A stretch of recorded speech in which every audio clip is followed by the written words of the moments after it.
Bismillahirrahmanirrahim. Assalamu alaikum. Dear students, hope you are fine and taking good care of yourself in this hard time of COVID-19 global pandemic. Welcome back to studies and let's resume our course Introduction to Linguistics from where we left before COVID-19. As you know, we have already learned about European structuralism by Ferdinand de Saussure, and today we will be learning about another school of thought in linguistics, which is called Generativism by Noam Chomsky. Before we proceed, let's learn about Noam Chomsky and his contribution in the field of linguistics. Noam Chomsky was born on December 7, 1928. He is an American linguist, philosopher, cognitive scientist, historian, and political activist. His contribution in the field of linguistics holds significant value, and therefore he has been called father of modern linguistics. He has developed the theories of generative transformational grammar and universal grammar, about which we are going to learn today. Dear students, have you ever wondered how young children learn a language very quickly? How can they learn many languages at the same time? How can they utter words and sentences which they have never heard before? Let's find out its answer.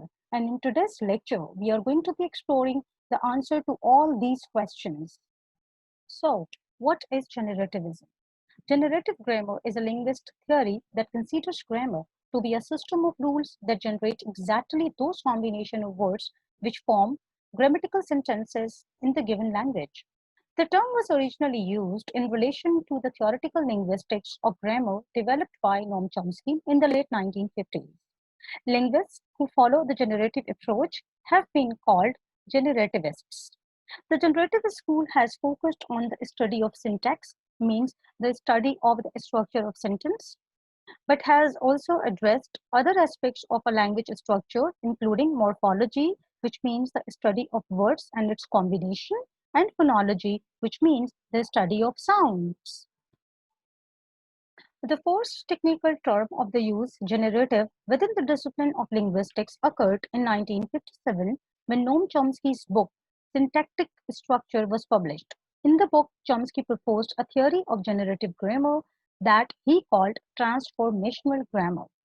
It is considered the publication of syntactic structure has given the birth of generative linguistics as a subfield of linguistics. Noam Chomsky and other generativists have argued that many of the properties of a generative grammar arise from a universal grammar which is innate to human brain rather than being learned from the environment. So let's explore what Noam Chomsky means when he uses the term and explains the term universal grammar. If you look at linguistics, it is connected to psychoanalytics, which means psyche, and psyche means mind.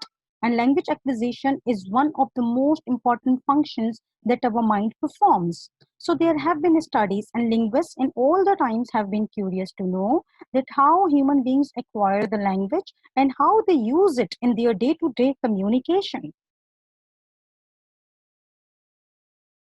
Now, the old school of thoughts believed that a child is born with a clean slate, which means that he has no language experience and he can acquire the language from his environment. Noam Chomsky was the first person who said that human brain is pre-wired with some basic rules of language. When he says this, it means that when a child is born, he already has a basic set of language skills and the knowledge of grammar, and his mind is not empty.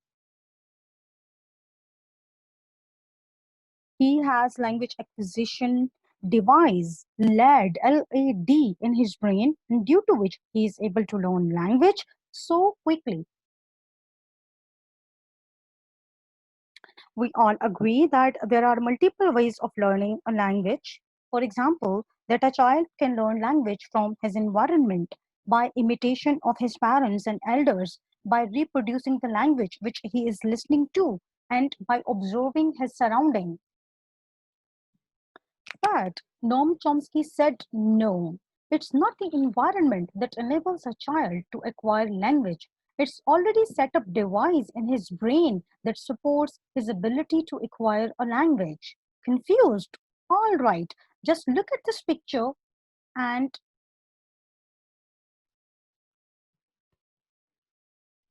okay, so what do you see in it? Plant, all right? So if you want to grow a plant, what do we need first? Seed? Exactly, right.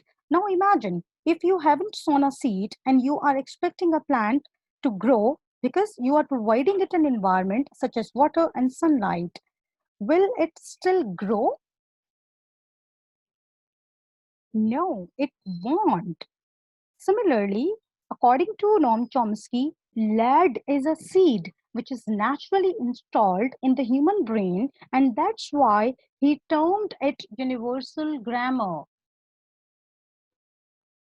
So, according to Noam Chomsky, when a child is interacting with his parents, with his peers, with his friends, he is learning and acquiring the language, but not the grammar, only vocabulary, because grammar he already knows through language acquisition device.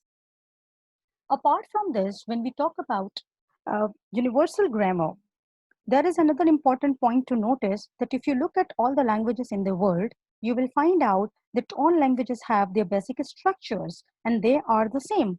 For example, all the languages have nouns, all the languages have verbs, adjectives, adverbs, and so on. It means that all the language follow the same systems and the same structures, which makes it universal grammar. Now, there are some key points and highlights related to universal grammar and LAD, language acquisition device. Like Noam Chomsky pointed out, the poverty of a stimulus for the acquisition of language. He was against a stimulus play vital role in language learning. What is a stimulus? Basically, this stimulus theory was proposed by a American structuralist Bloomsfield, which Noam Chomsky, entirely opposed, and he presented the idea of led language acquisition device, which means that whether there is a stimulus or no stimulus, but a child already has the background knowledge of grammar, which helps him acquire any languages in the world.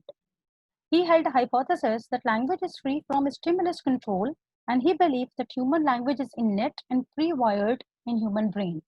A child acquires language in 3 years, and language acquisition device is the prime source of language learning. The work of Noam Chomsky became the basis for the generativist approach to linguistics. It was originally a way to explain how humans acquire language in the first place, but soon it came to be used to explain a different phenomena that occur in all different languages. The generative theory of language suggests that in its most basic form, language is made up of certain rules that apply to all humans and all languages, and this led to theory of universal grammar that all humans are capable of learning grammar. Okay, there is a particular relationship between generative grammar and language acquisition. We talk about this particular school of thought. We know that generative grammar and language acquisition are interrelated. The objective was to construct a model that would represent the psychological process of language. Noam Chomsky believed that grammar has recursive rules allowing one to generate grammatically correct sentences over and over. For instance, that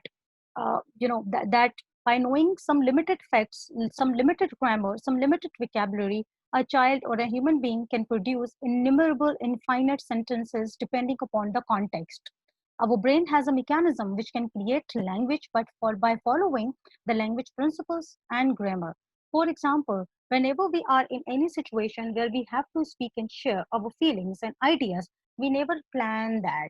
In our life, most of the things and the incidences are unpredictable and they are not planned, they are unplanned. So we never plan a language that if this will happen, I'm going to speak that. So human brain is producing the language right there on the spot based on the previous knowledge, based on the grammar, universal grammar and LAD that is installed in your brain. So even though you have particular set of grammar rules, as well as particular words and vocabulary that is limited, even with that you can produce infinite sentences to express your feelings and for serve the purpose of communication. So, generative transformational grammar implies a finite set of rules that can be applied to generate sentences, at the same time capable of producing infinite number of strings from the set rules. It recognizes the relationship among the various elements of a sentence and among the possible sentences of a language and uses process or rules, some of which are called transformations, to express these relationships. Just look at this example. John read the book. This is an active voice.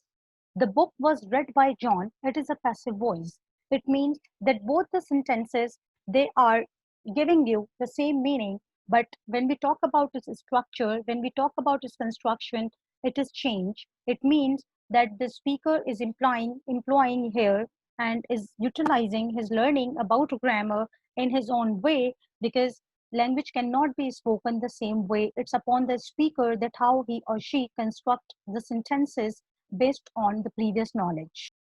So here on the concluding note, we can say that generative grammar arises from a universal grammar which is innate to human brain rather than being learned from the environment. That's the end of the lecture today. I will be uploading another lecture soon. Kindly go through it, and I will going to give you a document which is with some questions. Then you will need to attempt it and submit it to me. Thank you so much.